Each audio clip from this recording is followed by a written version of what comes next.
ಕಾಣದ ಕೈ ಪ್ಲಸ್ ಕಾಂಗ್ರೆಸ್ ಕೈ, ಅನ್ಯಾಯಕ್ಕೆ ಜೈ. ದುಡ್ಡಿನ ಪ್ರಭಾವಿಗಿಂತ ಧಾರ್ಮಿಕ ಪ್ರಭಾವಿಯೇ ಮೋಸ್ಟ್ ಪವರ್ಫುಲ್.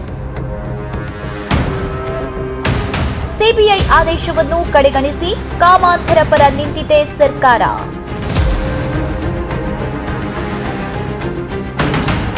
ನಾನು ಒಂದೇ ನಮ್ಮ ಶ್ರೀಗಳಿಗೆ ಹೇಳೋದಿಷ್ಟೇ, ನನ್ನಂತ ನೂರಾರು DK ಶಿವಕುಮಾರ್ ಈ ಕ್ಷೇತ್ರವನ್ನ ನಿಮ್ಮನ್ನ ರಕ್ಷಣೆ ಮಾಡುವಂತ ಕೆಲಸ ಮಾಡ್ತಾರೆ.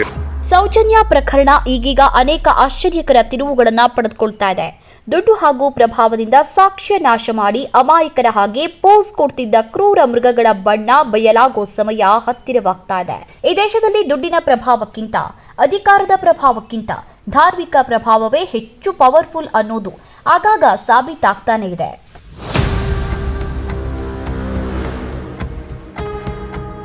ಆದ್ರೆ ಅಲ್ಲೊಬ್ಬ ಅಸಾರಾಂ ಬಾಪು, ಇಲ್ಲೊಬ್ಬ ಶಿವಮೂರ್ತಿ ಸ್ವಾಮೀಜಿಯಂತವರನ್ನು ಜೈಲಿಗೆ ಕಳಿಸುವ ತಾಕತ್ತು ನಮ್ಮ ನ್ಯಾಯಾಂಗ ವ್ಯವಸ್ಥೆಗೆ ಇದೆ ಅನ್ನೋದೊಂದೇ ಸಮಾಧಾನ. ಅಂತಹ ನ್ಯಾಯಾಂಗವನ್ನು ದಾರಿ ತಪ್ಪಿಸುವ ಪ್ರಯತ್ನ ಮಾಡೋ ಕಾಮಾಂಧರ ಕಾಣದ ಕೈಗಳು ಇದರಿಂದ ಸಮಯ ತಳ್ಳಬಹುದೇ ಹೊರತು ಕೊನೆಗೊಂದು ದಿನ ನಡುಗುವ ಕೈಗಳಿಗೆ ಬೇಡಿ ಹಾಕಿಕೊಳ್ಳಲೇಬೇಕು.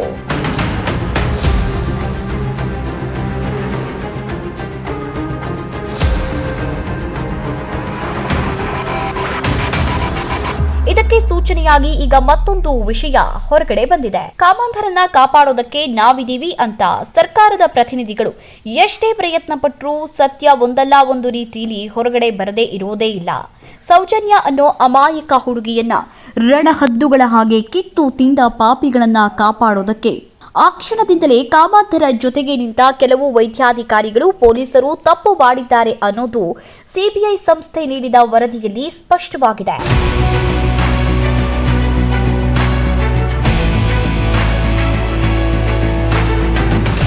ದಿ ಫೈಲ್ ಆರ್ಟಿಐ ಮೂಲಕ ಪಡೆದುಕೊಂಡ 325 ಪುಟಗಳ ವರದಿಯಲ್ಲಿ ಸಿಬಿಐ ಸೌಜನ್ಯ ಕೊಲೆ ಪ್ರಕರಣಕ್ಕೆ ಸಂಬಂಧಪಟ್ಟಂತೆ ಡಾಕ್ಟರ್ ಆದಂ ಉಸ್ಮಾನ್ ಹಾಗೂ ಡಾಕ್ಟರ್ ಎನ್ ರಶ್ಮಿ ಅವರ ವಿರುದ್ಧ ಕಠಿಣ ದಂಡನೆ ವಿಧಿಸಬೇಕು ಅಂತ ಸಿಬಿಐ ಶಿಫಾರಸು ಮಾಡಿತ್ತು. ಆದರೆ ಈ ಶಿಫಾರಸು ಮಾಡಿದ ಈ ವರದಿಯನ್ನ ವ್ಯವಸ್ಥಿತವಾಗಿ ಮುಚ್ಚಿ ಹಾಕಲಾಗಿತ್ತು.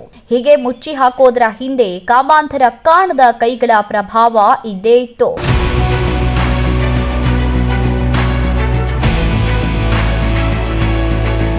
ಒಂದ್ ವೇಳೆ ಸೌಜನ್ಯ ಶವದ ಪೋಸ್ಟ್ ಮಾರ್ಟಂ ಮಾಡಿದ ಈ ಇಬ್ಬರು ವೈದ್ಯಾಧಿಕಾರಿಗಳು ಆತ್ಮ ಸಾಕ್ಷಿಗೆ ಸರಿಯಾಗಿ ಕೆಲಸ ಮಾಡಿದ್ರೆ ಕಾಮಾಂಧರು ಈಗಾಗಲೇ ಜೈಲಿನಲ್ಲಿ ಕೊಡಿತಾ ಇದ್ರು.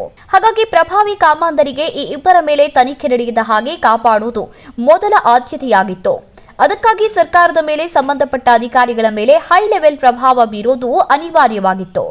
ಇಲ್ಲವಾದರೆ ರೇಪ್ ಅಂಡ್ ಮರ್ಡರ್ ಆಗಿದ್ರು ಒಬ್ಬ ತನಿಖಾಧಿಕಾರಿ ವೆಜಿನಲ್ ಸ್ವ್ಯಾಬ್ ಅನ್ನ 10-12 ದಿನಗಳ ನಂತರ ಲ್ಯಾಬ್ಗೆ ಕಳಿಸೋದಕ್ಕೆ ಸಾಧ್ಯವಾ?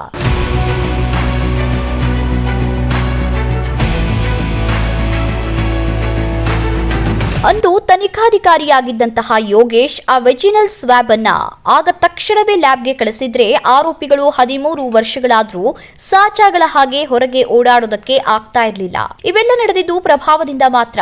ದುಡ್ಡು ಹಾಗೂ ಅಧಿಕಾರಕ್ಕೂ ಮೀರಿದ ಧಾರ್ಮಿಕ ಪ್ರಭಾವದಿಂದ.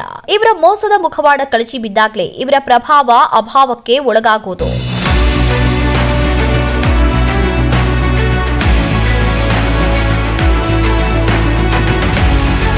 ಇಲ್ಲಿಯ ತನಕ ಕೇವಲ ಅಕ್ವಿಟಲ್ ಕಮಿಟಿ ರಚನೆ ಮಾಡುವುದಕ್ಕೆ ನ್ಯಾಯಾಲಯ ನೀಡಿದ ಆದೇಶವನ್ನ ತಾಂತ್ರಿಕ ಕಾರಣಗಳಿಂದ ತಡ ಮಾಡ್ತಾ ಬಂದಿದ್ದಂತಹ ಸರ್ಕಾರ ಸಿಬಿಐ ಮಾಡಿದ್ದಂತಹ ಈ ಶಿಫಾರಸನ್ನ ಮುಚ್ಚಿಟ್ಟಿದ್ದು ಈಗ ಬೆಳಕಿಗೆ ಬಂದಿದೆ.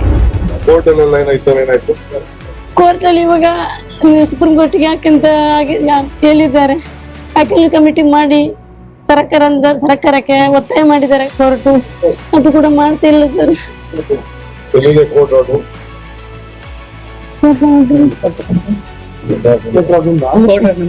ನಮ್ಮ ಹತ್ರ ಇಲ್ಲ ಇವಾಗ. ಸೌಜನ್ಯ ಕೊಲೆ ಹಾಗೂ ಅತ್ಯಾಚಾರಕ್ಕೆ ಸಂಬಂಧಪಟ್ಟ ತಾಂತ್ರಿಕ ಸಾಕ್ಷಿಗಳು ನಾಶವಾಗಿರಬಹುದು. ಆದರೆ ಇಲ್ಲಿ ಸಾಕ್ಷಿ ನಾಶ ಮಾಡಿದ್ದೇ ದೊಡ್ಡ ಸಾಕ್ಷಿ. ಇದಂತೂ ಎಲ್ಲರ ಕಣ್ಣಿಗೆ ರಾಚುವ ಹಾಗೆ ಎದ್ದು ಕಾಣ್ತಾ ಇದೆ. ಈ ಸಾಕ್ಷಿ ನಾಶ ಮಾಡಿದವರಲ್ಲಿ ಡಾಕ್ಟರ್ ಆದಂ ತೀರ್ಕೊಂಡಿದ್ದಾನೆ. ಉಳಿದಿರುವವರು ಸಾಕ್ಷಿಗಳಾಗೋ ಸಂದರ್ಭ ಬಂದ್ರೆ ಅವರ ಪ್ರಾಣಕ್ಕೂ ಅಪಾಯವಾಗೋ ಸಾಧ್ಯತೆ ಇದೆ. ಯಾಕೆಂದ್ರೆ ಸೌಜನ್ಯ ಕೊಲೆ ಪ್ರಕರಣಕ್ಕೆ ಪ್ರತ್ಯಕ್ಷ ಹಾಗೂ ಪರೋಕ್ಷವಾಗಿ ಸಂಬಂಧಪಟ್ಟಂತಹ 4-5 ಜನ ಈಗಾಗಲೇ ನಿಗೂಢ ರೀತಿಯಲ್ಲಿ ಸಾವಿಗೀಡಾಗಿದ್ದಾರೆ.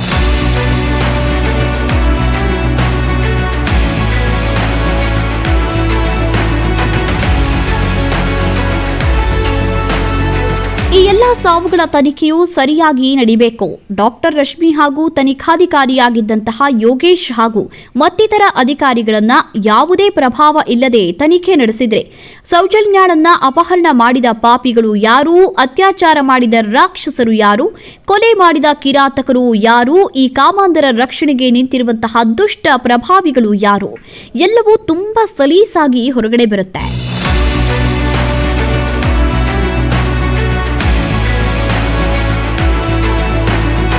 ಒಂದು ಅಮಾಯಕ ಹೆಣ್ಣು ಮಗುವನ್ನ ಕ್ರೂರವಾಗಿ ಹಿಂಸಿಸಿ ವಿಕೃತವಾಗಿ ಅತ್ಯಾಚಾರ ಮಾಡಿ ಬರ್ಬರವಾಗಿ ಕೊಲೆ ಮಾಡಿದವರನ್ನ ರಕ್ಷಣೆ ಮಾಡುವುದಕ್ಕೆ ನಿಂತ್ರೆ ಅದಕ್ಕಿಂತ ಪಾಪದ ಕೆಲಸ ಮತ್ತೊಂದಿಲ್ಲ.